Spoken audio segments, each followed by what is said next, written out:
কি যাবো দাঁড়াবো? আমার ছবিটা কালেক্ট করে আমার পিছনেও লেগে যাবে। বন্ধুরা, তোমরা যদি মাকে ভালোবাসো তাহলে চ্যানেলটি সাবস্ক্রাইব করে লাইক দিয়ে কমেন্টে মা লিখে দিও। জুলাই আন্দোলনের সময় আমরা মাঠে নামবো করে, যখন আমাদের বাচ্চাদের গায়ে ভাইদের গায়ে গুলি চললো, তারপরে আমরা নেমেছি।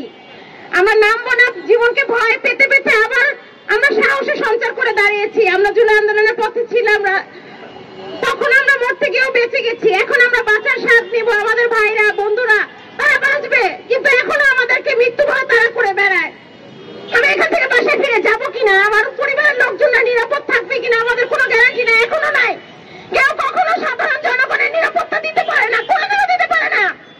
সাধারণ জনগণ, রিক্সাওয়ালা, সিএনজিওয়ালা, সাধারণ রাস্তার যারা কর্মী, আমরা কোনো রাজনৈতিক ব্যানারে নাই, আমরা কোনো রাজনৈতিক দলের সাথে নাই।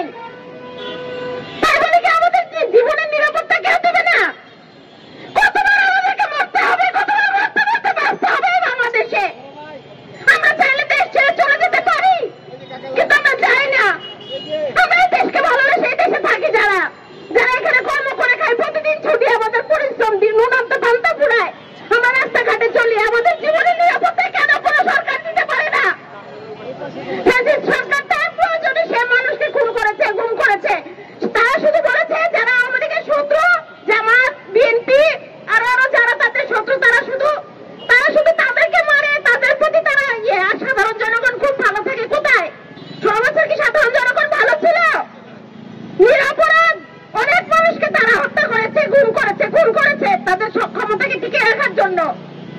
এখন আবার আমাদের মতের বিরুদ্ধে যে রাজনৈতিক দলরা আছে তারা আমাদেরকে মেরে ফেলতে চায়। নানান উসিলা মানুষ মৃত্যু যেন কোনো ব্যাপারই না। মতের অমিল হলো তাকে মেরে ফেলতে হবে। রাস্তাঘাটে হাঁটতে চলতে, বাজারে যাওয়ার পথে কতগুলি ছাত্র এই কয়েকদিনের মধ্যে মারা গেল। স্টুডেন্টের ছাত্র অমুক তমুক, কাউকে গাড়ি চাপা দিয়ে, কাউকে ছিনতাইকারী সেজে, কাউকে পকেটমার সেজে, নানা ভাবে নানা উসিলায়। চট্টগ্রামে একটা ছেলেকে মারা গেল, স্টেশনে একটা ছেলে মারা গেল, গাজীপুরে একটা ছেলে মারা গেল। কতগুলি বাচ্চাকে মারতে হলে হবে, এখনো কেন মরতে হয়?